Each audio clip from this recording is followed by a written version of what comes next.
محمود صاحب آپ کا اوورسیز پاکستانیز کے حوالے سے جو بات کی،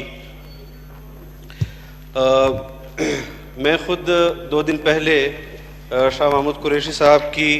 اوورسیز پاکستانیوں کے حوالے سے جو اقدامات اب تک ہوئے ہیں اور وہاں پر جو ایمبیسیز کا یا ایمبیسیڈرز کی صورتحال ہے، وہ اس پر انہوں نے یہ کہا کہ ایسا نہیں چلے گا، بلکہ ان کو اپنی کارکردگی اور اقدامات جو ہیں وہ بڑھانے ہوں گے۔ تو یقیناً کچھ ایسے مسائل ہیں جس کے بارے میں ابھی بھی غور و فکر کی ضرورت ہے، اور اس وقت جو میرے دوست نے اوورسیز پاکستانیز کو پاکستان واپس لانے کے حوالے سے دوسری ایئر لائنز کی بات کی کہ امارات ایئر لائن، قطر ایئر لائن، سعودی ایئر لائن یا دیگر اس طرح کی جو ایئر لائنز ہیں وہ اپنی پیشکش کر چکی ہیں، تو میں سمجھتا ہوں کہ اگر واقعی اس میں وہ پیشکش کر چکے ہیں تو اس میں ان کے ساتھ بیٹھ کر ان اقدامات کو اٹھایا جائے۔ اس حوالے سے جو شروع میں آپ نے پہلے ایجنڈا کے متعلق کہا کہ ٹڈی دل کے بارے میں، جہاز کریش کے بارے میں،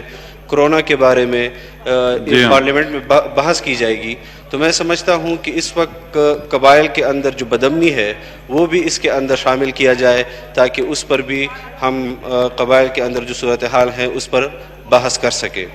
میں سمجھتا ہوں کہ یہ تمام ایشوز بہت اہم اور سنجیدہ ہیں، اور تمام اس حوالے سے جو اقدامات ہیں وہ فی الفور اور تیزی کے ساتھ کرنے چاہیے۔ پرسوں مجھے حیرانگی ہوئی کہ جب وزیر خارجہ صاحب سٹیٹمنٹ دے رہے تھے، ان کو یہ صورتحال 2-3 مہینوں سے اس طرح کی صورتحال ہے، اور چاہیے تو یہ تھا کہ وہ ہر ہفتے یا کچھ دنوں کے بعد اوورسیز پاکستانیز کے حوالے سے معلومات لیتے اور قوم کو اس حوالے سے بتاتے، کیونکہ اس وقت جو چیخ و پکار ہمارے کان سن رہے ہیں، میں سمجھتا ہوں کہ اس کو اس ایوان کے سامنے لانا اور اب حکومت کو اپنی پوزیشن اس حوالے سے کلیئر کرنا وہ بہت ضروری ہے۔ رہی بات اس وقت سمجھ میں نہیں آ رہا کہ ایک طرف قبائل کے اندر بدامنی ہے، وہاں کوئی رٹ ہمیں نظر نہیں آ رہی، تو دوسری طرف پاکستان کے اندر جو آئے روز حکومت پیٹرول کی قیمتیں سستی کر رہی ہے، اور پیٹرول پمپ جو ہیں اس حوالے سے اپنی من مانی قیمت وصول کر رہے ہیں، تو حکومت کی رٹ اس وقت پیٹرول کے حوالے سے کہاں پر کھڑی ہے،